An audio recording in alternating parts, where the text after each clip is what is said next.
Kita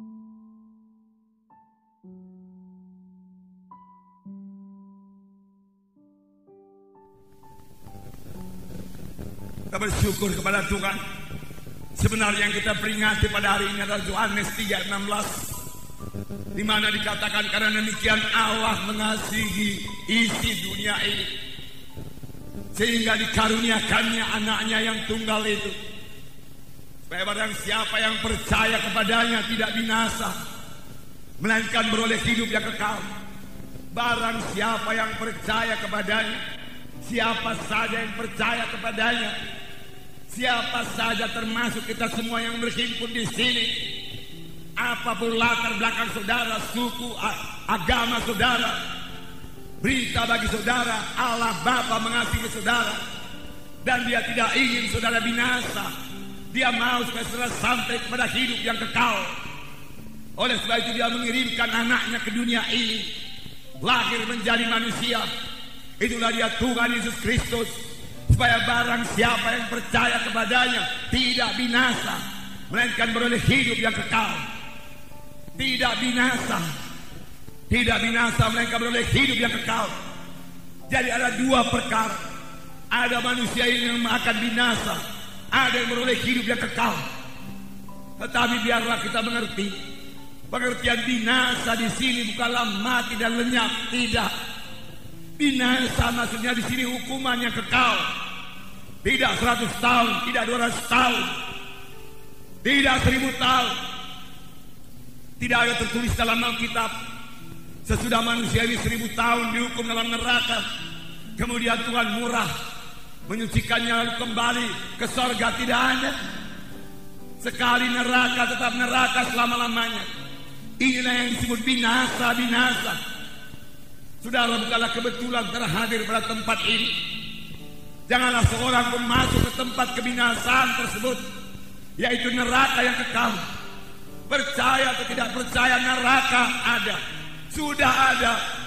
Bahkan sudah banyak orang ke neraka. Jangan ditambahi lagi. Rebut jiwa-jiwa, bawa dia ke sorga, bawa dia ke sorga. Tapi di samping neraka ada sorga yang kekal.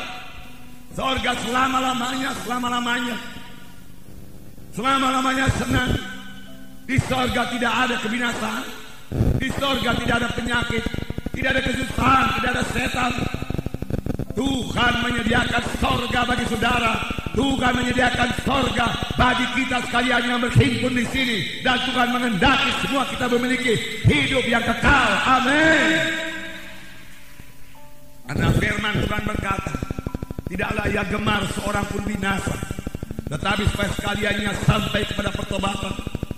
Tuhan tidak suka seorang pun ke neraka. Neraka diciptakan bukan untuk tempat manusia. Neraka diciptakan untuk tempat setan. Tetapi pengikut-pengikut setan, orang-orang berdosa yang tidak mau bertobat, yang cinta kepada dosanya, yang cinta kepada kegelapan, yang cinta kepada kuasa-kuasa kegelapan, tidak akan mewarisi hidup yang kekal, tapi beroleh hukuman yang kekal. Jadi yang kita peringati pada hari ini, Yohanes 3:16 digenapkan Tuhan. Firman Tuhan berkata, sebagai anak-anak Tuhan bahkan kita harus mengetahui dengan pasti apakah kita sudah selamat atau belum, apakah kita sudah lahir baru atau belum. Dan kita harus mengetahui dengan pasti kalau kita mati kemana. Kalau kita mati sebagai anak-anak Tuhan, firman Tuhan berkata kita ke sorga, di bawah Allah bersama-sama dengan Dia. Kalau kita hidup dalam Tuhan dan mati dalam Tuhan. 1 Tesalonika berkata mengenai orang yang mati, janganlah kamu bodoh, biarlah kamu mengetahui semua orang yang mati dalam Tuhan di bawah Allah besertanya. Keselamatan ditentukan oleh hubungan pribadi kita dengan Yesus.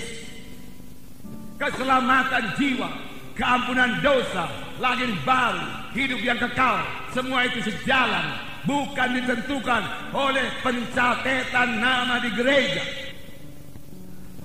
Firman Tuhan berkata dalam 1 Yohanes pasal 5 ayat 11 dan 12 dikatakan, Dan inilah kesaksian itu. Allah telah mengaruniakan hidup yang kekal kepada kita. Dan hidup itu ada di dalam anaknya. Barang siapa memiliki anak, ia memiliki hidup. Barang siapa tidak memiliki anak itu, ia tidak memiliki hidup. Semuanya yang dituliskan kepadamu supaya kamu yang percaya kepada nama anak Allah itu tahu ataupun mengetahui bahwa kamu memiliki hidup yang kekal. Di sini dikatakan, inilah kesaksian itu. Allah telah mengaruniakan hidup yang kekal kepada manusia ini. Tetapi siapakah yang selamat? Siapakah yang menerima karunia itu? Di sini dikatakan, barang siapa memiliki anak. Anak ditulis dengan huruf besar. Maksudnya bukan keturunan. Bukan maksudnya barang siapa yang memiliki keturunan dia memiliki hidup yang kekal. Tidak. Maksudnya di sini barang siapa yang memiliki Yesus, ia memiliki hidup yang kekal. Barang siapa tidak memiliki Yesus, ia tidak memiliki hidup yang kekal. Rasul Yohanes berkata, supaya kamu mengetahui bahwa kamu sudah beroleh hidup yang kekal, yaitu kamu yang percaya kepada nama anak Allah Yesus Kristus. Supaya kamu mengetahui. Sidang pertama, semua mengetahui dengan pasti bahwasanya dia beroleh hidup yang kekal. Itu sebabnya kepada sidang pertama, mati martir tidak menjadi persoalan. Dia tahu kalau dia mati martir, itulah dia berjumpa dengan Tuhan dan Juru Selamat. Kehidupannya tidak akan berhenti. Kehidupan saudara juga tidak akan berhenti. Barang siapa yang memiliki Yesus, dia memiliki hidup. Barang siapa tidak memiliki Yesus, dia tidak memiliki hidup yang kekal. Jadi keselamatan jiwa bukan tergantung dari kebaikan saudara. Firman Tuhan berkata, kebaikan manusia ini, kejujuran manusia ini hanya sebagai kain lapuk di hadapan Tuhan. Memang sesudah selamat, saudara harus bertobat. Harus bertobat. Dan sesudah kita selamat, yaitu sesudah kita menerima Yesus sebagai Tuhan dan Juru Selamat kita sanggup melawan dosa itu. Mengapa? Karena kita tidak sendiri lagi. Ada Yesus dalam hati kita. Kita tidak sendiri. Ada Yesus dalam hati kita. Amin saudara. Ada Yesus dalam hati kita.